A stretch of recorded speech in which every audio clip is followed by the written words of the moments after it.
نحمده ونصلي على رسوله الكريم اما بعد فاعوذ بالله من الشيطان الرجيم بسم الله الرحمن الرحيم رب اشرح لي صدري ويسر لي امري واحلل عقدة من لساني يفقهوا قولي۔ آج ہم انشاءاللہ رزق میں کشادگی کی دعائیں پڑھیں گے۔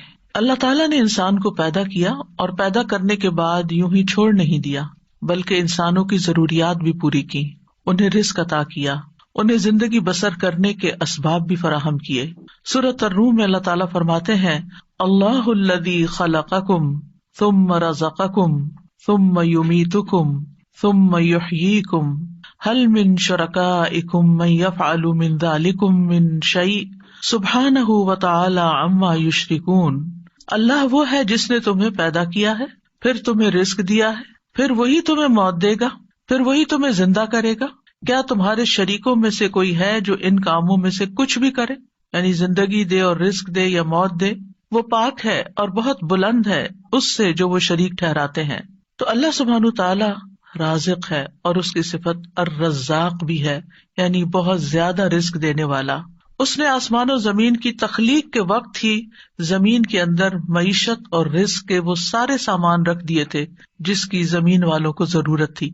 یعنی جب اللہ تعالیٰ نے زمین کو پیدا کیا تو صرف اس پلانٹ کو نہیں پیدا کیا، بلکہ اس کے اندر اسباب رزق بھی پیدا کر دیے، اور جتنی بھی مخلوقات پیدا کی جو ان گنت ہیں، ہم گن نہیں سکتے۔ یعنی انسان تو انسان، انسانوں کے علاوہ جنات، پھر حیوانات، چرند پرند درندے، چیونٹیاں، کیڑے مکوڑے، سمندر کی مخلوقات جو ان گنت ہیں، جن کی صرف اقسام ہی ان گنت ہے۔ تو صرف ان کو پیدا نہیں کیا بلکہ ان سب کے رزق کی جو ضروریات تھی وہ بھی زمین کے اندر رکھ دی۔ اور پھر آپ دیکھیے کب سے یہ زمین بنی ہے اور کب سے اس پر حیوانات موجود ہیں، اور وہ ہر روز کھا رہے ہیں، پی رہے ہیں، اپنی ضروریات پوری کر رہے ہیں۔ سبحان اللہ، یعنی انسان سوچے، اور اگر انسان اس کو شمار کرنا چاہے، گننا چاہے، تو آپ گن نہیں سکتے، آپ امیجن بھی نہیں کر سکتے کہ ہر روز کتنی مخلوق کیا کچھ نہیں کھا جاتی، اور پھر اگلے روز پھر دن میں صرف ایک بار نہیں، انسان تو حیوانوں سے بھی زیادہ کئی بار کھاتے ہیں، اور اللہ تعالیٰ دے رہا ہے اور دے رہا ہے اور دے رہا ہے۔ ہزاروں سال سے یہ سلسلہ چل رہا ہے، اور وہ سارے اسباب معیشت زمین کے اندر ہیں۔ یعنی ایسا نہیں کہ وہ کچھ کھا لیے تو پھر ختم ہو گئے، جیسے آپ اپنی فریج میں سے کچھ نکال لیں تو پھر دوبارہ تو وہ نہیں ملے گا جو آپ نے نکال لیا، لیکن اللہ کی زمین کے اندر جو کچھ ہے وہ آپ نکالتے جا رہے ہیں، اور پھر اللہ تعالیٰ دوبارہ ان میں سے پیدا کرتا چلا جا رہا ہے۔ یعنی ایک ٹری جو آج ہمیں نظر آتا ہے، معلوم نہیں اس کے پیچھے کتنی ہی چین ہے ٹریز کی کہ جن کا یہ بچہ ہے جو آج ہمیں نظر آ رہا ہے۔ تو یہ اللہ سبحانہ تعالیٰ ہی کی قدرت ہے اور اس کی طاقت ہے اور اس کی پلاننگ ہے۔ اسی لیے ہم جب رب کا لفظ استعمال کرتے ہیں تو ہم کیا کہتے ہیں؟ خالق، پیدا اس نے کیا، مالک بھی وہی، مدبر بھی وہی، رازق بھی وہی۔ یعنی رب کے اندر رازق کا لفظ بھی آتا ہے، یعنی اللہ تعالیٰ کی صفت رزق بھی آتی ہے۔ اس نے صرف پیدا نہیں کیا، صرف وہ مالک ہی نہیں ان چیزوں کا، بلکہ ان کی پلاننگ بھی کرتا ہے، مدبر ہے، اور پھر اس کے ساتھ ساتھ اس نے ان سب کے رزق کا بھی اہتمام کیا۔ اور رزق تو ایک چیز ہے، اور بھی تمام ضروریات کا اہتمام کیا ہے۔ سورۃ ہود میں آتا ہے، وَمَا مِن دَابَّةٍ فِي الْأَرْضِ إِلَّا عَلَى اللَّهِ رِزْقُهَا، زمین میں چلنے والا کوئی جاندار ایسا نہیں مگر اس کا رزق اللہ ہی کے ذمے ہے۔ وہ پرندوں کو ان کے گھونسلوں میں، درندوں کو ان کی گھات میں، مچھلیوں کو سمندر کی تہہ میں، چیونٹیوں کو ان کے بلوں میں رزق فراہم کر رہا ہے، اور رزق کا مالک بھی صرف وہی ہے۔ سب کچھ اس کے ہاتھ میں ہے، سب کچھ اس کے اختیار میں ہے۔ وہ جس کے لیے چاہتا ہے رزق کشادہ کر دیتا ہے، اور جس کو چاہتا ہے نپا تلا دیتا ہے، جس کے لیے چاہتا ہے تنگ کر دیتا ہے۔ ان اللہ یرزق من یشاء بغیر حساب۔ لیکن بندوں کے لیے حکم کیا ہے کہ وہ نکلیں، رزق کی تلاش کریں، اللہ سے رزق طلب کریں۔ فابتغوا عند اللہ الرزق واعبدوہ، سو تم اللہ ہی کے ہاں رزق تلاش کرو اور اسی کی عبادت کرو۔ حیوانات رزق کی تلاش میں نکلتے ہیں، پرندے اپنے گھونسلوں سے نکلتے ہیں، چیونٹیاں بلوں سے نکلتی ہیں، اور اسی طرح باقی مخلوقات بھی اپنے رزق کی تلاش میں سارا دن مارے مارے پھرتی ہے۔ صبح خالی پیٹ نکلتے ہیں اپنے گھونسلوں سے پرندے، اور رات کو پیٹ بھرے واپس لوٹتے ہیں، لیکن پیٹ بھرنے کے لیے ان کو محنت کرنی پڑتی ہے اور کوشش اور بھاگ دوڑ کرنی پڑتی ہے جو وہ سارے کر رہے ہوتے ہیں۔ تو انسان کے لیے بھی لازم کیا ہے کہ اللہ کو الرازق سمجھتے ہوئے اس کے ساتھ ساتھ کوشش کرے، محنت کرے، بھاگ دوڑ کرے، اور پھر اس کے بعد اس کی عبادت کے لیے بھی وقت نکالے. پرندوں کی تو تسبیح کافی ہے، لیکن انسان کو عبادت کے مختلف طریقے سکھائے گئے ہیں. اس سلسلے میں آج کی دعا سورۃ المائدہ میں اللہ تعالیٰ فرماتے ہیں، عیسیٰ ابن مریم نے کہا، اے اللہ، اے ہمارے رب، تو ہم پر آسمان سے ایک خوان اتار جو ہمارے پہلوں اور پچھلوں کے لیے عید ہو جائے، اور تیری طرف سے ایک نشانی ہو، اور ہمیں رزق عطا فرما، اور تو سب سے بہترین رازق ہے. اس آیت میں عیسیٰ علیہ السلام کے زمانے میں ایک خاص واقعے کی طرف اشارہ ہے. عیسیٰ علیہ السلام نے جب لوگوں کو اللہ تعالیٰ کی طرف بلایا تو حواریوں نے اس پر لبیک کہا، آپ پر ایمان لائے، اور ایمان میں مزید اطمینان کے لیے عیسیٰ علیہ السلام سے کہا کہ کیا آپ کا رب یہ کر سکتا ہے، اس میں یہ قدرت ہے کہ ہم پر آسمان سے تیار شدہ کھانا اتارے.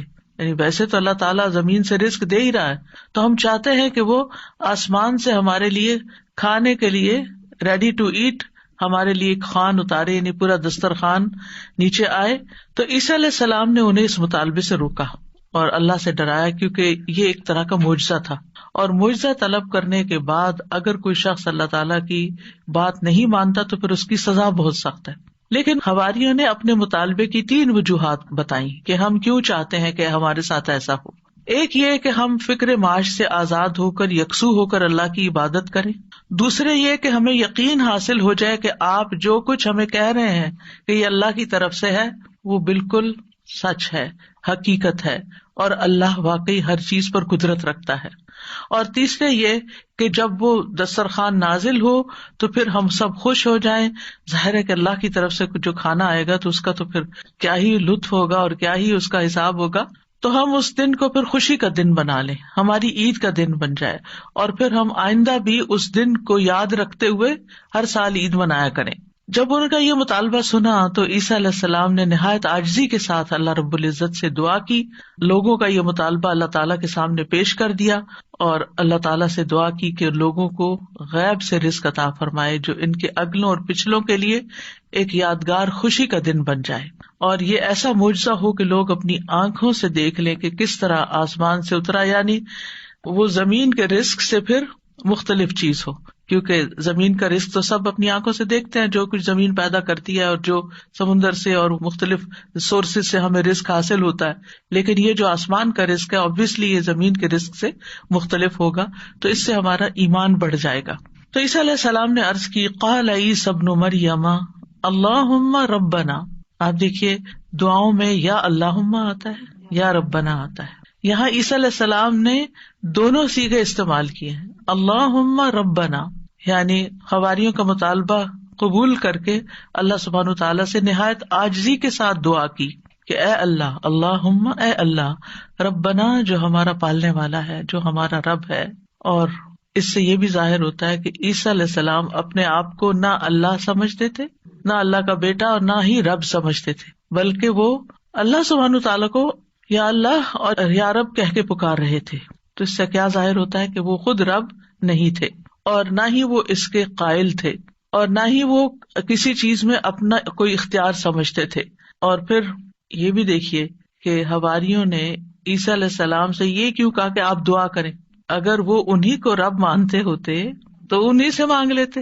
تو ان سے جب انہوں نے یہ کہا تو اس سے یہ پتا چلتا ہے کہ عیسیٰ علیہ السلام کے ماننے والوں کے ذہن میں کہیں دور پار بھی یہ خیال نہیں تھا کہ عیسیٰ علیہ السلام اللہ کا کوئی حصہ ہے نعوذ باللہ، یا کوئی بیٹے ہیں، یا کسی بھی طرح الوہیت کا کوئی مقام رکھتے ہیں. وہ ان کو ایک نبی کے طور پر ہی سمجھتے تھے. تو انہوں نے اللہ سبحانہ وتعالیٰ ہی کی ربوبیت کا اس بات کیا یا اس پر ایمان لائے. پھر کہا کہ تکون لنا عیداً لاولنا وآخرنا. عید کا لفظ عاد یعود سے ہے، لوٹ کر آنا، یعنی وہ خوشی جو بار بار آئے، ہر سال پلٹ کر آئے. یہ سالانہ بھی ہو سکتی ہے اور ہفتہ وار بھی. مسلمانوں کی 2 عیدیں سالانہ ہیں اور 1 ہفتہ وار ہے. اس کے علاوہ کوئی اور عید ثابت نہیں ہے جو ہم نے خود سے بنا لی ہیں عیدیں، وہ قرآن و سنت سے ثابت نہیں ہے. تو ہم سالانہ عید تو اچھی طرح مناتے ہیں، لیکن افسوس یہ کہ جمعے کا اہتمام کم سے کم ہوتا جا رہا ہے. جمعے کے دن بھی غسل کرنا چاہیے، اچھے صاف ستھرے کپڑے پہننے چاہیے، تیار ہونا چاہیے، اہتمام کرنا چاہیے. یعنی جمعے کا دن عام دنوں کی طرح نہیں ہونا چاہیے. یعنی وہ دن ہمارے لیے خاص دن ہے، اسے خاص دن سمجھ کر ہی اس میں سارے کام کریں، چاہے وہ عبادت کے ہوں یا جو دوسرے کام ہوں۔ اور پھر آپ دیکھیے کہ انہوں نے کہا کہ وہ دن ہمارے لیے عید کا ہو، لأولنا وآخرنا، ہماری پہلی فرسٹ جنریشن یعنی جو ہمارے دور کے لوگ ہیں، وآخرنا اور جو ہمارے بعد میں آئیں گے، وآیۃ منک، اور تیری طرف سے ایک نشانی بھی ہو، تیری قدرت کی علامت ہو، یعنی عیسیٰ علیہ السلام کی سچائی کی علامت ہو کہ یہ واقعی اللہ کے رسول ہیں اور انہوں نے جو کہا وہ سچ کہا۔ اور پھر وارزقنا وانت خیر الرازقین، دعا بھی کی، اور یہ رزق کے حصول کی دعا بھی ہے، یعنی اتنا حصہ اگر انسان پڑھتا ہے، وارزقنا وانت خیر الرازقین، تو ہمیں عطا کر، ہمیں رزق دے، اور تو سب سے بہترین رزق دینے والا ہے۔ اور یہاں پر ہمیں کسی مشقت کے بغیر اپنے پاس سے رزق عطا فرما۔ اب آپ دیکھیے کہ اللہ سبحانہ وتعالی بہترین رازق ہے، یعنی کس اعتبار سے کہ جو اس کی طرف سے رزق آتا ہے وہ اپنی کیفیت کے اعتبار سے اور کمیت کے اعتبار سے بہترین ہوتا ہے، یعنی سب سے افضل ہوتا ہے۔ اور انسانوں نے اس کی جو شکلیں بنا لی ہیں، پروسیس کر لیا اس کو، تو وہ اپنی کیفیت کے اعتبار سے بہترین نہیں رہا، کیونکہ انسانوں کے لیے اس طرح فائدہ مند نہیں۔ آپ نے دیکھا ہوگا کہ جو چیزیں نیچرلی اگتی ہیں، گرو کرتی ہیں، اور جو فریش فوڈ آپ سی سے لیتے ہیں، سی فوڈ ہوتی ہے یا کچھ، یا ہم باقی غذاؤں کے مقابلے میں زیادہ صحت مند غذائیں ہوتی، خیر الرازقین۔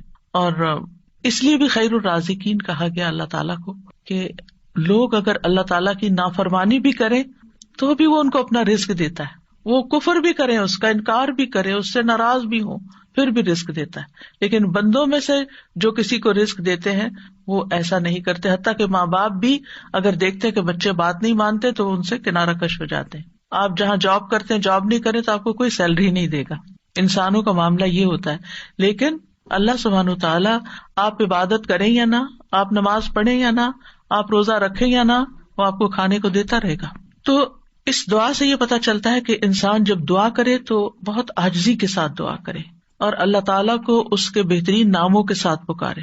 اللہم ربنا، یہ دونوں نام اکٹھے بھی کر سکتے ہیں، اور اس کے علاوہ بھی یا رزاق، یا فتاح۔ اور پھر یہ کہ انتہائی عاجزی اور انکساری رویے میں بھی ہونی چاہیے کہ اللہ ہم محتاج ہیں، تو دینے والا ہے۔ اور پھر اللہ تعالیٰ سے بہترین رزق مانگنا چاہیے، یعنی تو بہترین رزق دینے والا، اللہ تعالیٰ کی صفت کو بیان کیا جا رہا ہے، یعنی ہمیں بھی ایک طرح سے انڈائریکٹلی کیا کہا جا رہا ہے کہ ہمیں بھی بہترین رزق عطا فرما۔ رزق کیا چیز ہے، یعنی رزق کا اطلاق کس کس چیز پر ہوتا ہے؟ ابن منظور لسان العرب میں کہتے ہیں رزق سے مراد ہر وہ چیز ہے جس کے ساتھ ہر زندہ مخلوق کی زندگی قائم ہوتی ہے، یعنی جس پر زندگی کا انحصار ہوتا ہے، خواہ وہ چیز مانوی ہو یا مادی ہو۔ مانوی سے مراد یعنی جس کو ہم چھو نہیں سکتے، جس کو ہم جانتے ہیں، سمجھتے ہیں، محسوس کرتے ہیں، یعنی انٹینجیبل جس کو آپ کہہ سکتے ہیں۔ تو رزق دونوں طرح ہوتا ہے، ٹینجیبل بھی اور انٹینجیبل بھی۔ اسی طرح بعض نے یہ کہا کہ ہر نعمت ہی ایک طرح سے رزق ہے، یعنی جتنی بھی نعمتیں ہمیں ملی ہیں وہ ساری رزق ہیں، یعنی صرف مال ہی رزق نہیں ہے بلکہ رزق کا ایک وسیع دروازہ ہے۔ ہر وہ چیز جو اللہ تعالیٰ بندوں پر نعمتوں کی صورت میں انعام فرماتا ہے، جیسے مال، اولاد، ہسبینڈ، اہل و عیال، ماں باپ، پھر اسی طرح صحت، محبت، قبولیت، یہ ساری چیزیں رزق کہلاتی ہیں، اور یہ اللہ تعالیٰ کی طرف سے تقدیر میں مقرر کر دی گئی ہیں، یعنی اللہ تعالیٰ نے ہر بندے کا رزق مقرر کر رکھا ہے کہ اس کو کتنا دینا ہے۔ تو انسان کے لیے پھر کیا لازم ہے کہ اللہ جب دے تو پھر انسان شکر ادا کرے۔ جیسے اوپر میں نے ذکر کیا کہ حصی اور مانوی دونوں اعتبار سے جو نعمتیں ہمیں ملی ہیں وہ رزق ہے، تو محبت بھی ایک رزق ہے۔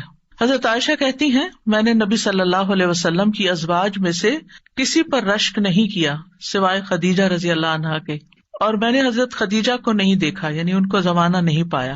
وہ فرماتی ہے کہ رسول اللہ صلی اللہ علیہ وسلم جب بکری ذبح کرتے تو آپ فرماتے کہ اس کا گوشت خدیجہ کی سہیلیوں کو بھیج دو۔ وہ کہتی ہے کہ ایک دن میں غصے میں آ گئی، میں نے کہا آپ ہر وقت خدیجہ خدیجہ کرتے ہیں اور اس کی سہیلیوں تک کا خیال رکھتے ہیں، تو رسول اللہ صلی اللہ علیہ وسلم نے فرمایا انی قد رزقت حبھا، مجھے خدیجہ کی محبت عطا کی گئی ہے، یعنی اللہ نے میرے دل میں اس کی محبت ڈالی۔ انسان کسی کو مرنے کے بعد صرف محبت کی وجہ سے یاد رکھ سکتا ہے کہ جس کے ساتھ آپ کا کوئی قلبی تعلق ہو، اور یہ بھی اللہ دلوں میں ڈالتا ہے. قرآن مجید میں آتا ہے ان الذین آمنوا وعملوا الصالحات سیجعل لهم الرحمن ودا. بے شک جو لوگ ایمان لائے اور انہوں نے نیک عمل کیے، رحمان ان کے لیے دلوں میں محبت ڈال دے گا. آپ کسی سے زبردستی محبت نہیں کرا سکتے. آپ کسی کے آگے رو پیٹ کے، اس کے ساتھ غصہ کر کے